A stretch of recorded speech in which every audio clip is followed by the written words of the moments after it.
Bom, dever e felicidade é a ligação entre as duas perguntas 642 e 975 de O Livro dos Espíritos. Mas antes, vamos conversar sobre alguns assuntos que eu reparei nesta casa.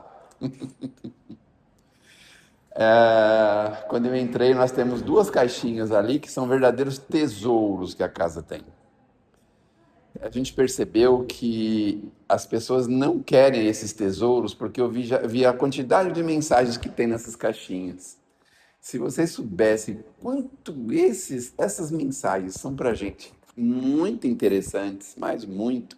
Sabe por quê? Nós esvaziamos ela sexta-feira. Ah, esvaziaram, sobrou esse. Sexta. Mesmo assim, ainda tem bastante, né? Aham. Então, ali nós temos gotas de informações, gotas de conhecimento, gotas de sabedoria. É muito, muito, muito interessante a gente fazer uso dessas caixinhas porque são absolutamente gratuitas. A gente pega essas mensagens, não precisa ler agora, pode ter elas de reserva. Faz um pacotinho, um voluminho, uma coisa assim. A gente não precisa gastar nada para ter a sabedoria da espiritualidade superior do nosso lado, junto com a gente. A gente muitas vezes se interessa tanto por essas mensagens de cunho sociais, de redes sociais, mas eu vou dizer uma coisa, viu? Essas mensagens que tem aí não se comparam às mensagens que a gente recebe nos nossos grupos de WhatsApp. Uma mensagem muito interessante que eu peguei há muito tempo que eu não via é essa daqui, olha, mensagem a Garcia. É uma mensagem que eu conheci o senhor que divulgou isso, é pelo um grupo que tem aqui no Ipiranga, na Rua Agostinho Gomes, mas é uma mensagem extraordinária, mostrando o exemplo da perseverança, o exemplo da disciplina, o exemplo que esse Garcia deixou para gente num momento muito importante, que era um momento de guerra. Ele tinha que levar uma mensagem no meio de uma guerra. Então, ele enfrentou uma série de obstáculos. E é um voluminho assim de 3, 4 folhinhas, mas o interessante é que a gente anda tão absorvido com as coisas aqui da Terra, tão absorvido, e a gente quase não dedica mais um minutinho, que seria de tamanha importância, para as coisas espirituais. Então, as mensagens podem significar muito para a gente, deixa elas em lugares estratégicos, seja no trabalho, em casa, às vezes, num lugar estratégico, para não ser difícil de achar, sabe assim, de você ter que procurar, deixa ela em lugar estratégico. Aí você vai lá, carrega em algum lugar estratégico, não é? Para que você possa de vez em quando fazer contato com elas. Esse é um dos pontos que eu queria lembrar vocês. E o outro ponto que é muito interessante, eu vi aqui, a moça fez uma propaganda dos trabalhos sociais da casa, na rua, os trabalhos de manuais de preparar alimentos para levarmos aí para as pessoas necessitadas. E eu não sei se vocês já tiveram a sensação, o prazer e a alegria de fazer isso. A gente menospreza isso constantemente. Esse chamado, é um chamado isso para a gente, viu?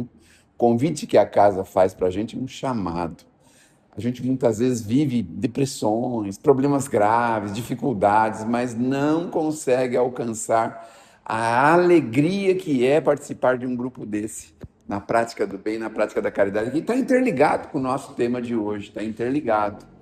Então, faça uma experiênciazinha aí, eleve um pouquinho lá as séries, as coisas que tem tão atraentes e tão sedutoras dentro de casa, e vamos fazer um esforcinho para ajudar a casa. Às vezes nem precisa muitas horas, meia hora, uma horinha que a gente possa ver se dedicar, né? Já pensaram quanto o nosso currículo vai enriquecer se a gente tiver lá 1.000, 2.000, 3.000 horas de descascar batata ou cenoura? Olha, para os outros, né? Nem é para a gente, né? Para os outros. Imagine quanto o nosso currículo espiritual pode crescer com isso. Porque a gente fica imaginando que as coisas maiores da vida tem que ser muito. Ai, tem que ficar milionário para salvar o mundo, não é? E na verdade não é isso. Nós precisamos de pequenos gestos de boa vontade. Não precisamos salvar o mundo. Quem vai salvar o mundo é Deus, somos nós. Mas pequenos gestos de boa vontade. Então é assim, um incentivo para essas pessoas que vêm até aqui dedicar o seu tempo, estão aí incansavelmente trabalhando com essa tarefa desde o seu Cândido. Até hoje, o seu Cândido foi embora com mais de 90 anos fazendo isso com enorme prazer. E a gente não consegue alcançar, avaliar o quanto isso pode ser benéfico para a gente. São possibilidades que a gente tem tão ao nosso alcance. Eu acho que muitos de vocês já perceberam que as coisas maiores, as melhores coisas da vida, muitas vezes são de graça, são gratuitas. Nós não precisamos pagar nada por elas. Olha só. Então, se a gente vir aqui ajudar, o pessoal vai ficar super, super agradecido, o pessoal na rua com certeza, mas não importa o pessoal da rua, importa a nossa participação singela, humilde, pequena. Ah, mas eu não posso, a minha vida é muito difícil. Tudo bem, ache uma forma de colaborar, já é o suficiente. Olha só, uma pequena forma de colaborar não é muito. E a gente precisa estar associados a isso, ligados a isso. O que a gente pode oferecer para a espiritualidade superior? Se a gente só pode pedir, a gente só vem para pedir, só para ser favorecido. Então a gente precisa favorecer uma contrapartida, vamos dizer assim, não é? Em favor daquelas pessoas que precisam, da casa, enfim. Certa feita eu estive numa casa que teve lá uma campanha de alimentos, já não faz pouco tempo, já faz bastante tempo. E aí, nessa campanha de alimentos, foi sugestionado que alguém foi lá falar com a dirigente e falou assim: por que não faz um ofício para o Pão de Açúcar, para o Extra, para o Carrefour, para esses grandes mercados aí? E aí depois ela foi lá e explicou que, na verdade, se a gente fizer o ofício para esses grandes mercados, quem é que vai ter o mérito? São os grandes mercados, não é mesmo? Mas o chamamento não são para eles. Eles já têm a tarefa deles, a missão deles, o trabalho deles, as dificuldades deles. Esse chamamento é pequenininho para nós, é para cada um de nós. O que eu posso colaborar? Com meia dúzia de batata por semana, por quinzena, por mês? Não importa.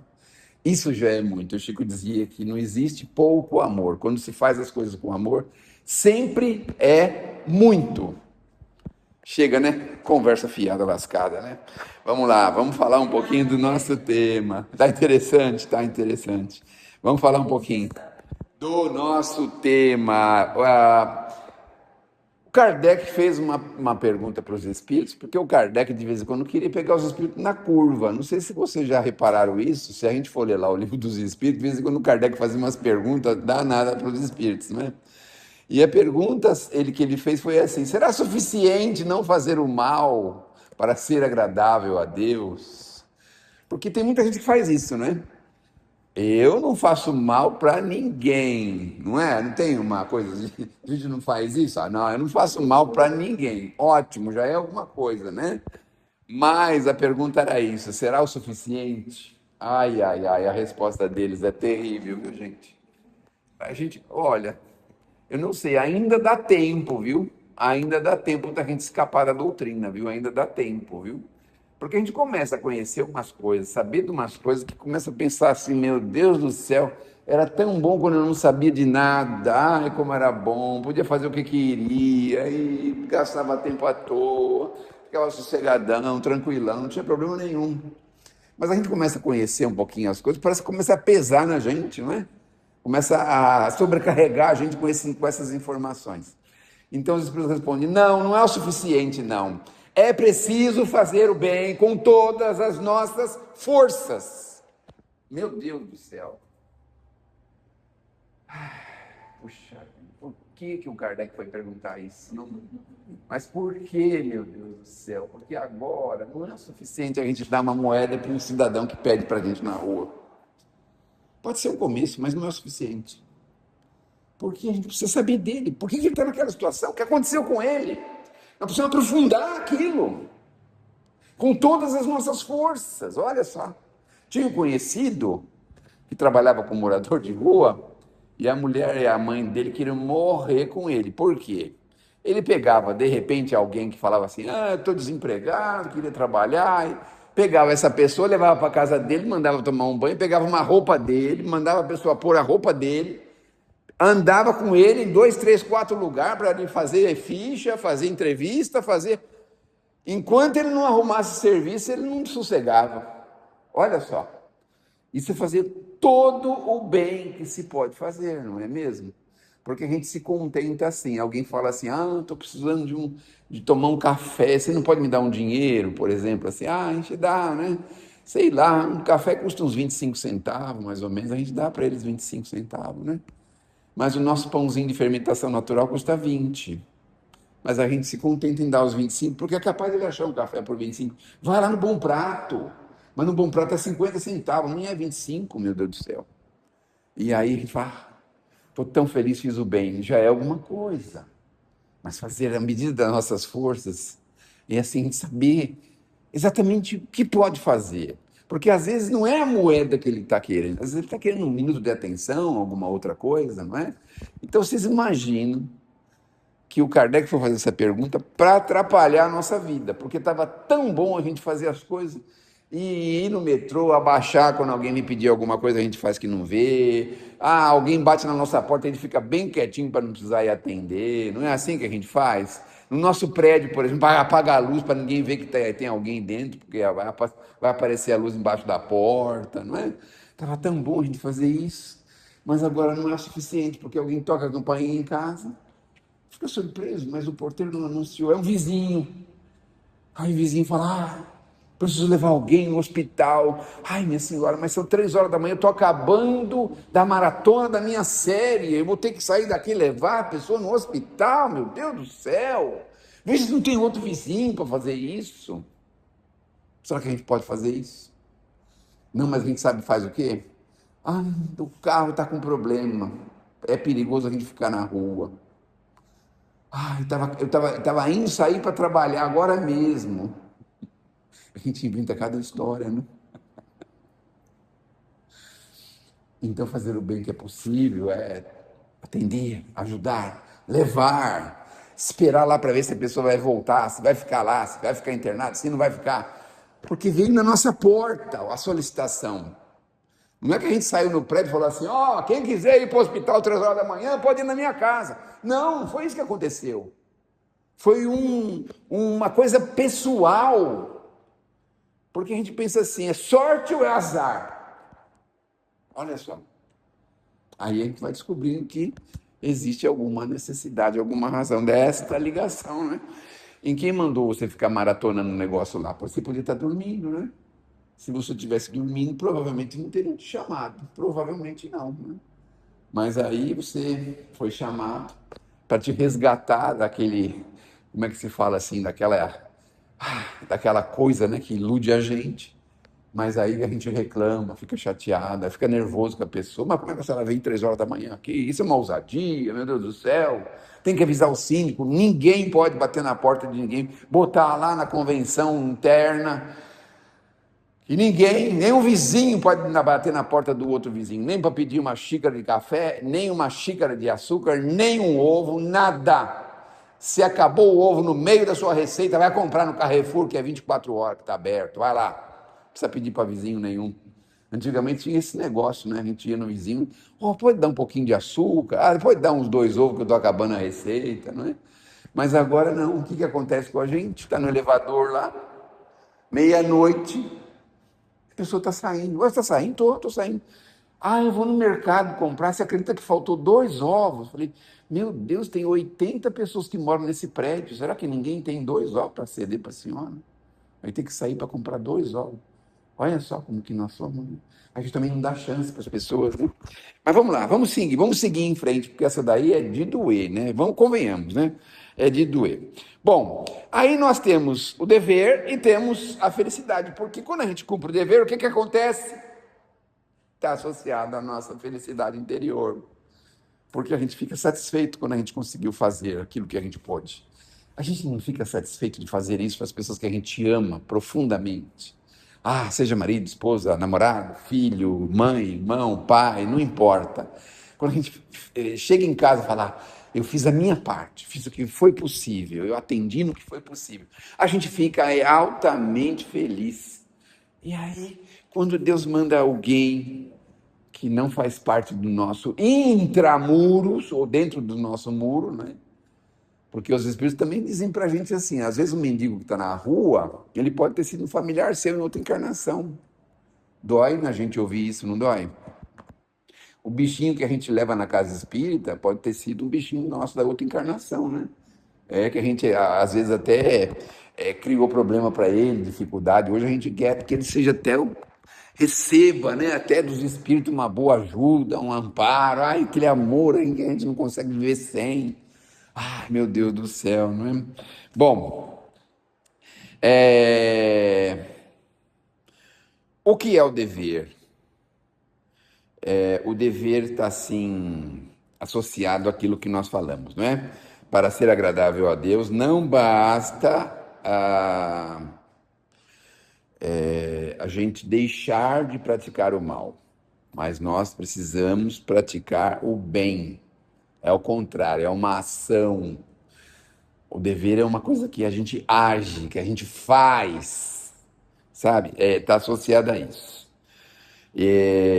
Somos chamados à ação. É nesse ponto que nós precisamos resgatar o nosso dever. Bom, o dever é amar, servir, ser útil. E a felicidade? Onde está a felicidade?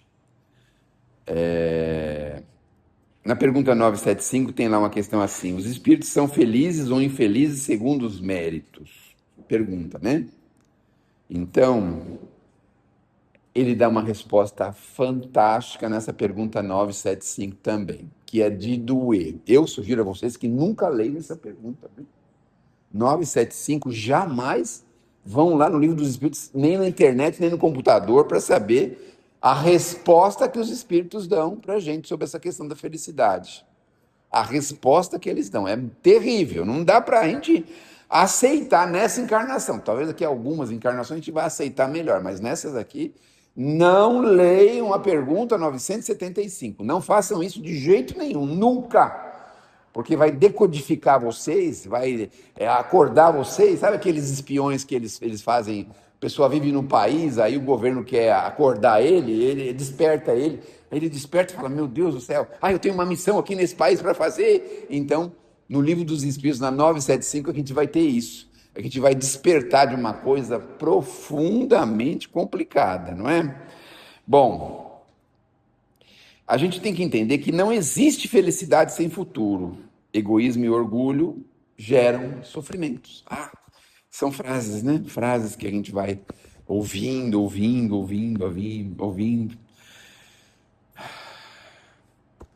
O dever é sempre fazer o bem, que é exatamente o caminho para a felicidade. Por que nós somos infelizes?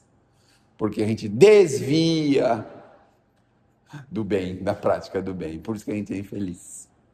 A gente pensa que um malfeitor na rua está feliz, né? Porque tirou alguma coisa de alguém, um carro, um celular, alguma coisa. Não, agora ele vai ser feliz. A gente pensa isso, né?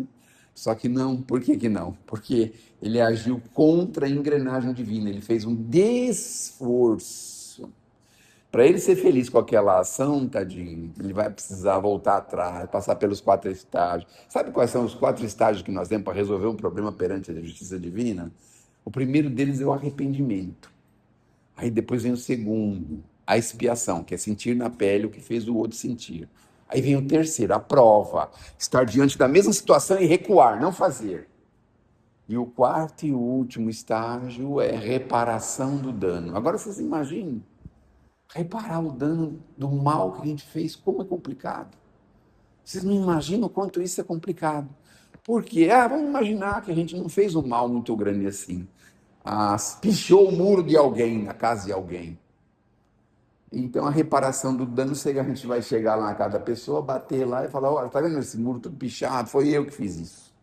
Mas eu comprei tinta aqui com o meu dinheiro, com o meu esforço, com o meu trabalho, e vou recuperar toda essa parede que está toda suja de coisas que eu fiz aí que não precisava ter feito, não deveria ter feito.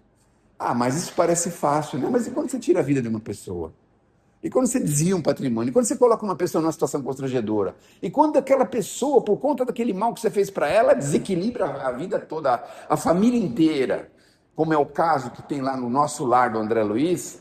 O André Luiz quer saber lá a situação do pai, e aí a mãe fala: mas o seu pai está em situação complicada. Mas Aí ele se lembra que o pai tinha um senhor que ele encontrou com esse senhor por acaso. O senhor foi muito efusivo com ele, mas ele morreu de vergonha, porque ele foi lá. O André Luiz era meio jovem, meio criança, e esse senhor foi lá conversar com o pai dele, porque ele tinha uma dívida com o pai, ele queria postergar um pouquinho mais essa dívida, ele não podia pagar essa dívida. Está lá no nosso lado, no livro.